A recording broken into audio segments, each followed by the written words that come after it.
नमस्कार दोस्तों, सुभाष की बात में आपका स्वागत है और मैं आपसे बात कर रहा हूं भारतमाला प्रोजेक्ट। अब मैं भारतमाला प्रोजेक्ट एक बहुत अद्भुत प्रोजेक्ट है जो कि सड़कों के माध्यम से जोड़ने का त्वरित गति के लिए प्रोजेक्ट था। पर ये भारतमाला प्रोजेक्ट अब भारत घोटाला प्रोजेक्ट की तरह सामने आ रहा है। हम कहते हैं कि कश्मीर से कन्याकुमारी तक भारत एक है, ये नारा अक्सर सुनते हैं, पर अगर हम देखते हैं कि करप्शन के मामले में ये वाक्य बहुत ही सटीक बैठता है। ऐसा लगता है कि कश्मीर से कन्याकुमारी तक जहां कहीं भी सिस्टम है उसमें इसी तरह के भ्रष्टाचार दिखाई देते हैं, चाहे वो सड़क भारतमाला हो या कोई पुल पुलिया हो या कहीं और कोई निर्माण हो, कोई सप्लाई हो, सब जगह भ्रष्टाचार जो है वो बहुत सिस्टमेटिक तरीके से काम कर रहा है। तो क्या भ्रष्टाचार जो है उतनी ही मजबूती से पूरे देश को जोड़ता है जितना कि हम कहते हैं कि हमारी राष्ट्रीय एकता या हमारी बोली भाषा जोड़ती है? तो निश्चित रूप से ये जो करप्शन की गंगा है ये नीचे ऊपर से नीचे तक आती है और पूरे सिस्टम को इस तरह से प्रभावित होती है जैसे आपके शरीर में कोई रक्त दौड़ रहा हो। तो हमारा देश जो है वो करप्शन के मामले में काफी आगे, और भारतमाला प्रोजेक्ट जो है, जो देश के बुनियादी ढांचे को मजबूत करने का सपना लेकर आया था, आज उसी में जो है हम देख रहे हैं कि बहुत सारे सवाल उठ रहे हैं। मामला छत्तीसगढ़ का है जहां की मुआवजा घोटाला इस पूरे सिस्टम की एक झलक मात्र है। जमीनों को टुकड़ों में बांटना, रिश्तेदारों के नाम पे खरीद फरोख्त और फिर भारी मुआवजा वसूलना, कोई ये आकस्मिक गड़बड़ी नहीं है बल्कि एक सुनियोजित खेल प्रतीत होता है।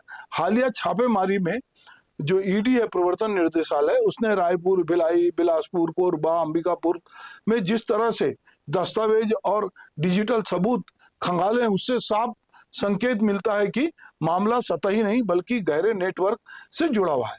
और यह कहानी यहीं खत्म नहीं होती। प्रारंभिक जांच में जो पैटर्न सामने आया है कि राजनीतिक रसूखदारों द्वारा पहले जमीन खरीदना और बाद में उसी को मोटा मुआवजा उसके बदले लेना, यह पूरे तंत्र की मिली भगत की ओर इशारा करता है। दिलचस्प और चिंताजनक तथ्य यह है कि इसमें किसी एक दल के लोग नहीं है बल्कि अलग अलग राजनीतिक पृष्ठभूमि के लोग सामने आ रहे हैं। इसमें यह सवाल और गहरा हो जाता है कि क्या भ्रष्टाचार अब विचारधारा से ऊपर उठकर साझा हित बन चुका है? मामला सिर्फ जमीन मुआवजे तक सीमित नहीं है।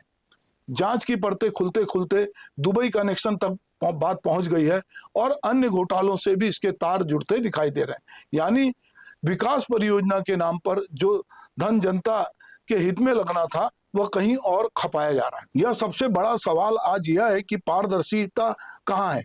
कभी हम सूचना के अधिकार अधिनियम को एक क्रांतिकारी कदम लेकर आए थे, लेकिन इस व्यवस्था में जब लोगों को जवाबदेह बनाना था तो वो अधिनियम भी कमजोर हो गया है।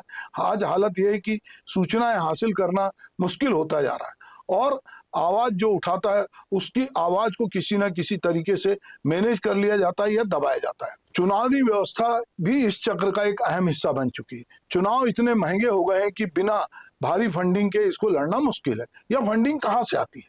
जाहिर है कहीं ना कहीं से वही पैसा जो बाद में वसूली के रूप में जनता पर से लिया जाता है वो लौटता है, ठेके, परियोजनाओं और मुआवजे के जरिए। तो क्या ये जो है इसका एक प्रकार से समाधान है? क्या पारदर्शिता, सुशासन, ईमानदारी जैसे सब केवल भाषण और सरकारी दस्तावेजों तक सीमित है?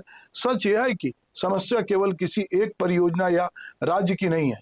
यह एक व्यापक संरचनात्मक संकट है जिसमें राजनीतिक इच्छा शक्ति, प्रशासनिक जवाबदेही और जन जागरूकता, ये तीनों की कमी साफ दिखाई देती है।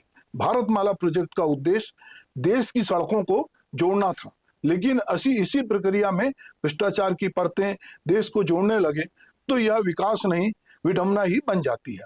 अब समय आ गया है कि केवल जांच एजेंसियों की छापेमारी से आगे बढ़कर जवाबदेही जो है वो तय हो, प्रक्रियाएं डिजिटल हो, पारदर्शी हो और दोषियों को वास्तविक रूप से सजा मिले। वरना कश्मीर से कन्याकुमारी तक भारत एक है, ये नारा एक दिन विकास ही नहीं बल्कि भ्रष्टाचार की एकता का प्रतीक बन के रह जाएगा।